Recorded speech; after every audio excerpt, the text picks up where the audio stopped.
Hey folks, how's it going? We're checking out more Inside Number 9. Hopefully you guys had a fantastic day. Dude, the last episode was fantastic. The 12 Days of Christine was just... It was sad. Overall, it was a really sad episode, but it was done really, really well. The way they portrayed her life flash before her eyes and how it all made sense at the end was just so well done, man. Because I didn't know what was going on. As I said, I thought it had something to do with her mind, like her mind possibly breaking down because they show her family had a history of like mental illness, most likely Alzheimer's. I don't know for sure. They never said exactly what it was.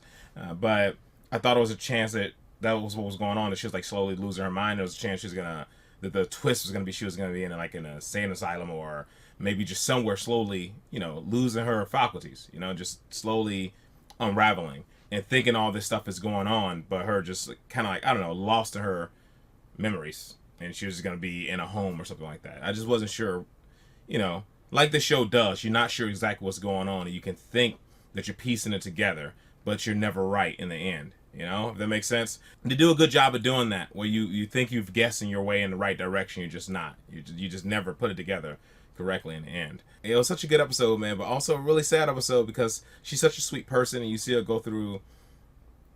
like love her family and love her husband, but just go through all this turmoil, man.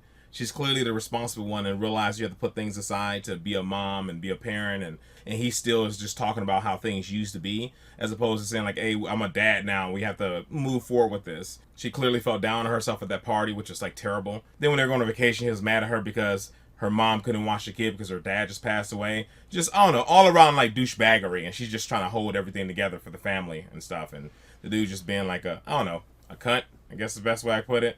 And I thought it was really sad that even in your final moments, you have to navigate through so much sadness just to get to the happiness. You know what I mean? You have to still, with your life flashing before your eyes, you have to like navigate through so much crappy stuff just to find like happy moments. I know in order to live life, there's pain. Everybody goes through pain, suffering, all that type of stuff. But it just kind of stinks that even in your final moments, you have to go through all this terrible stuff. In the moments where she thought her key was been taken from her as well. But I know that was like her flashing in and out and everything.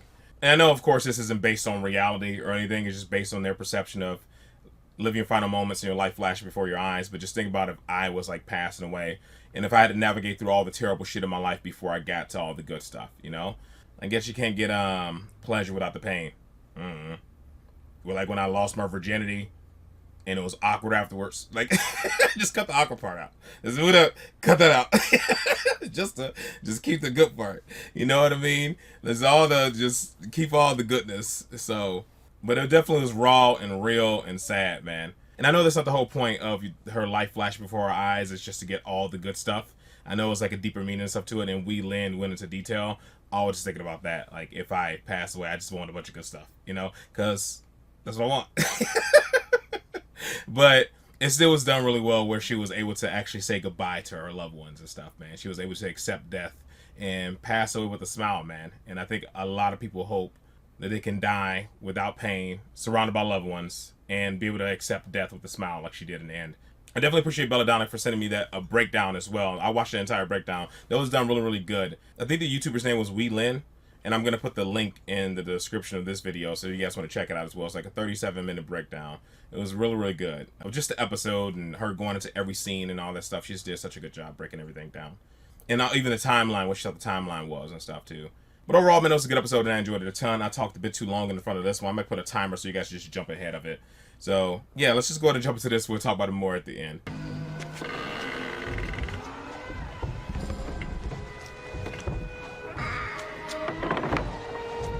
What spurs you to send for us so urgent, Justice Pike? There is here in the village a young couple who claim their mother, Elizabeth Gadge, is a sorceress, and much talk of her devilry they do recount. We will be the judges of what is or is not devilry, sir. Indeed.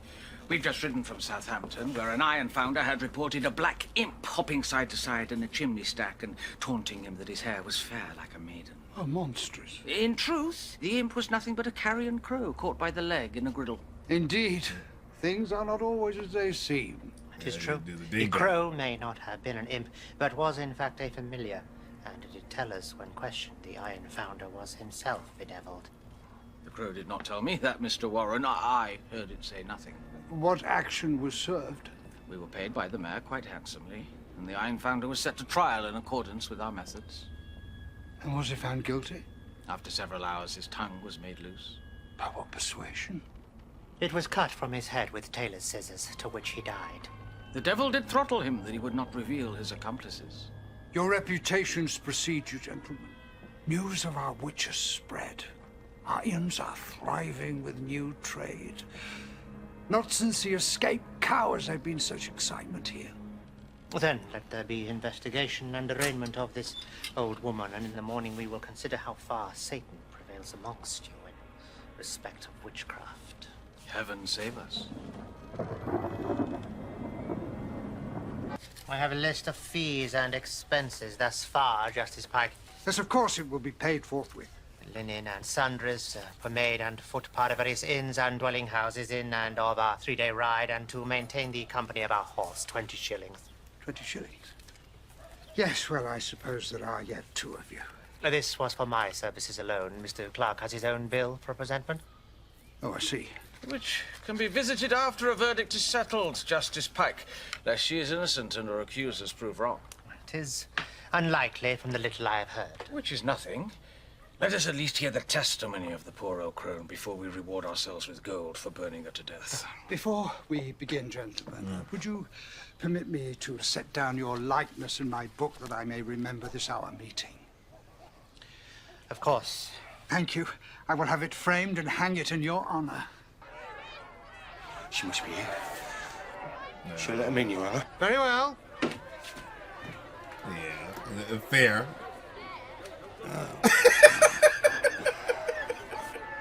Trash. These things are never fair. Warren Clark, you may proceed. Big bug, guess there's So more to tell move us out. now of all ye spied, Thomas Nutter, and Mr. Clark will take heed of it and writ as evidence your cursed testimony. That we may better remember the facts of this matter. My name is Thomas Nutter, and this here be my wife, Sarah Nutter. We did, yesternight, and for many nights afore, spy Elizabeth Gadge, mother of my wife, creep abroad and meet with a fiend, covered as we saw in brown fur, and suck upon a black teat until sunrise. Swear you to these sights, goody Nutter? Indeed, it is true, sir. I have followed her myself whilst Thomas has been sleeping or at shit. And I sometimes shit. seen a white dog appear and dance a jig. Yes, it lives next door. 'Tis a spaniel called Rory. Silence. How oft has old Gadge Dead of creeping Jake. met and suckled the black teat? Never. I've dance a suckled on a jig. few things in my 70, but never a black teat. The authority of this court, I demand silence. Shut your hole, Elizabeth Gadge. May I strike the witch, sir? Not just yet, Richard Two Shoes. Perhaps we God should bless him. introduce Mistress Gadge to the... Demon! Precisely! Oh, no. There's It's no D-man, yeah, isn't it? D-man. Yeah. Tis close enough. That Elizabeth Gadge confesses no O having in had there. discourse with the demon known as Snowflake. Such an imputation is somewhat lacking in evidence, would you not agree, Mr. Warren? Then add this creature to our witness list, Mr. Clark, and we will hear Amen. before God what this snowflake has to say. Squeak, squeak, squeak.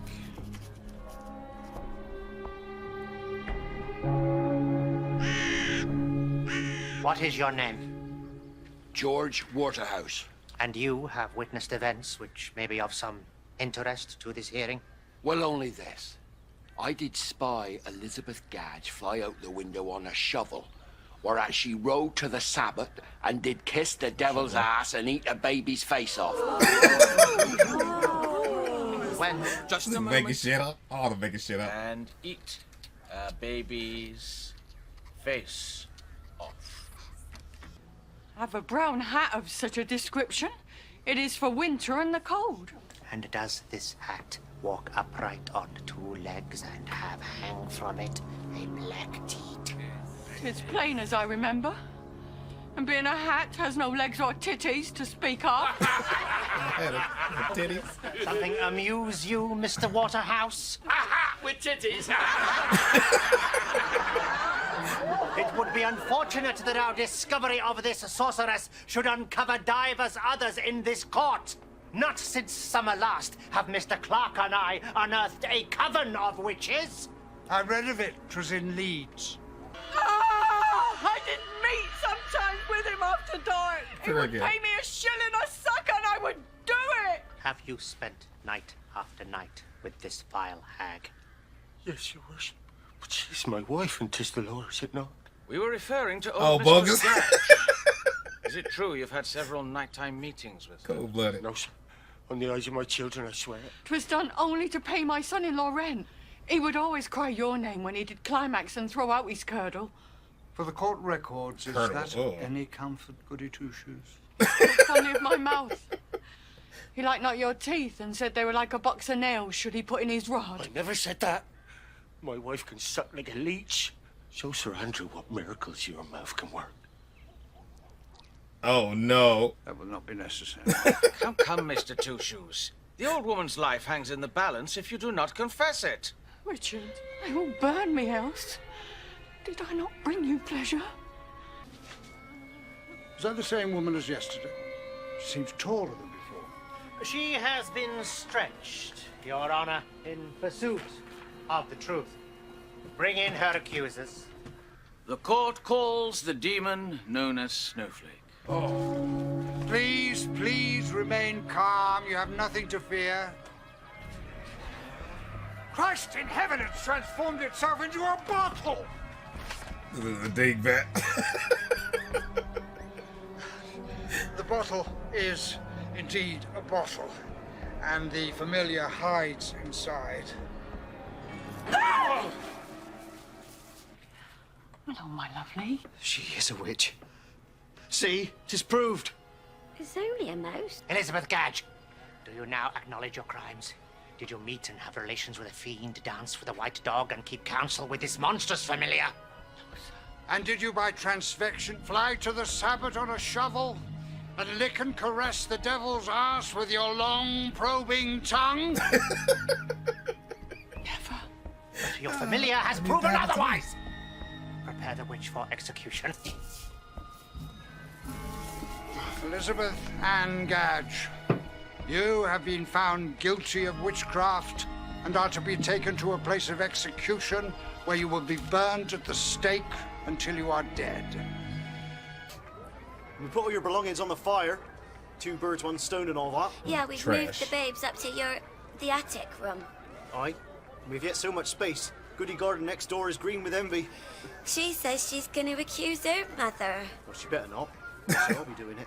I'm afraid you must leave now. It is my duty to administer the last rites to your mother before she burns. Kid. Terrible kid.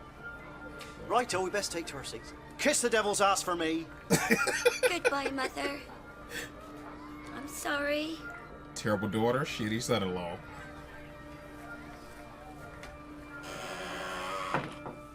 I too am sorry. I can scarce believe it has come to this. You gonna free her? Or she gonna have been a demon for real? Oh shit. We were partners, you and I, Matthew, against evil. But you have become infected. Evil has grown within you. Your zealotry's turned to bigotry and worse. You already did it. You said we must do God's work, whatever the cost. May He have mercy on your wretched soul. Good, good. They are within, you say?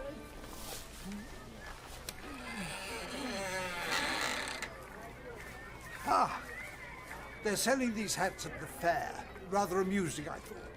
Would you care for a toffee apple? No, I thank ye. The witch is prepared. Excellent, well. Guards, take her outside and bind her to the stake.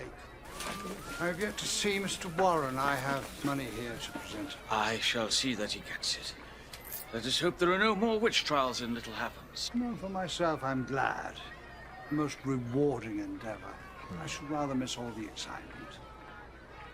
You don't think the daughter might have been involved? I think not. No, no, just a thought. Well, I must attend outside. They've insisted that I be the one to light the fire. You are ridding us of a great evil, Mr. Clark. Yes, I do believe I am. Yeah, that dude is trash and crazy. Thanking you kindly, sir. How can I ever repay you?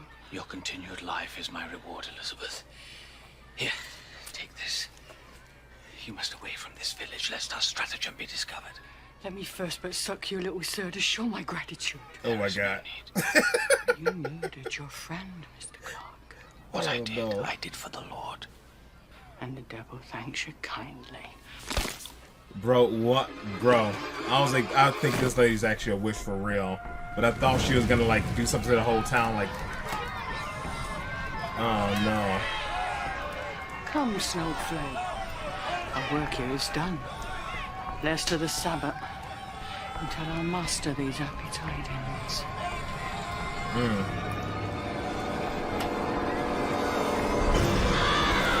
Damn.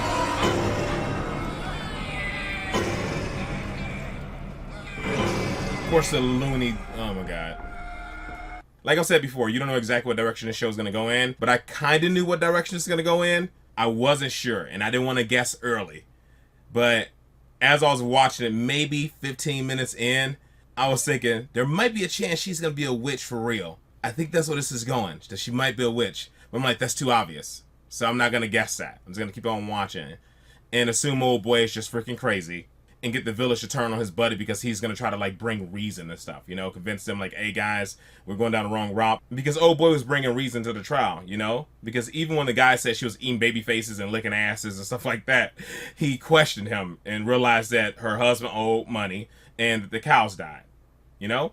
So I thought that maybe the case, because he's gonna try to get the town to turn around. They're gonna realize these people were too ignorant to change. He's gonna end up on the stake with her, and him trying to defend her is going to cost him his life when she's actually a witch for real or something.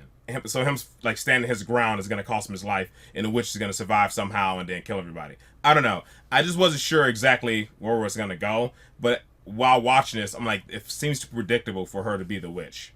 And when he walks to the room, I thought there was a chance he was about to save her as well. I was like, I think he's going to save her. But I don't know how he's going to do it, though. Like, maybe he's going to swap her out with the guy that she supposedly was, like, blowing or whatever. I don't know. This wasn't a really big twist. The surprise wasn't that big, because as I was watching it, I was thinking something like this might happen. Like, old boy was going to betray the other guy because he was acting too crazy. But I thought it might be the other way around, where he might kill the other guy. I also thought that there's a chance he might try to save her because he was having a conversation with the dude. And the dude was saying he's going to try to kill him because he's not trying to do the Lord's work or whatever. And the way he kind of looked at him, like, yeah, we'll do the Lord's work, or blah, blah. And I was that right there for sure. I'm like, he might try to save her. So there was just stuff throughout this where I figured this is the direction it might go, and it's the direction it went in. So yeah, I think everybody who watched this kind of guessed there's a good chance that she might be the witch after getting so far into it. The whole cows dying was kind of suspicious. Her husband dying was suspicious. Kind of thought about that a little bit. Probably she was going around blowing people. I don't know how that tied into it. That's what knocked me a little bit when, like, cows and stuff, like, died and she didn't explain that. I'm like, And that made me think about it just a little bit. Like, maybe, but that could just be to throw you off and make you think she's a witch. And then when she was talking about giving the guy, like, blowjobs or whatever, I'm like, okay, a witch probably won't beat guys off for 1 shilling. She has all these magical abilities. She'll find a way to get money, so that won't make any sense. So that threw me off her trail, you know? There are, like, little hints that made me think that maybe she's a witch, but then also, like, I kept saying, like, that might be too easy. That's too predictable. I don't think they'll do that. But even though I guessed some stuff right and I thought she might be a witch and all that jazz, I still was off a little bit in regards to, like, how it was going to go. And also, this is a really funny episode. It was funny. It was very funny throughout. So it doesn't matter that the ending was kind of predictable. And I think a lot of people kind of guessed that there's a good chance that she might be a witch, the old switcheroo or whatever, because old guy was so crazy. You assume that he just goes through and just accuses everybody of a witch. And everybody in the town was so goofy and ignorant that they accuse anybody of being a witch. If a woman turned down your sexual advances, she was a witch. If a woman called you ugly, she was a witch. If a woman was reading, she was a witch. If a woman knew that if you drunk warm milk and made you sleepy, she was a witch. Any sign of backtalk, intellect, sexual advancements, all that stuff, woman was witch, you know? So I think it's very easy when you watch this type of stuff to go, he's just falsely accusing another woman and she's gonna die for no reason, yada, yada, yada. To try to mislead you to think that she's another innocent woman being burnt at the stake by a bunch of ignorant people, you know? But it's also very easy to see that there's a good chance it might be a twist and she actually might be a witch. Just because the show is known for twists, that's why. I was like, yeah, even though everybody's ignorant and everybody's accusing her and yada, yada, yada, and these guys are known for, like, killing women who were falsely accused for witches, and that's how it was back in the day. Since the show is known for twists, there's a good chance that she might actually be a witch. You know what I mean? But yeah, it was very funny, though. A very funny episode. Alright, folks, that is it. That is all for this one. Hopefully you guys are happy, safe, and healthy. I'll see you in the next one. Later.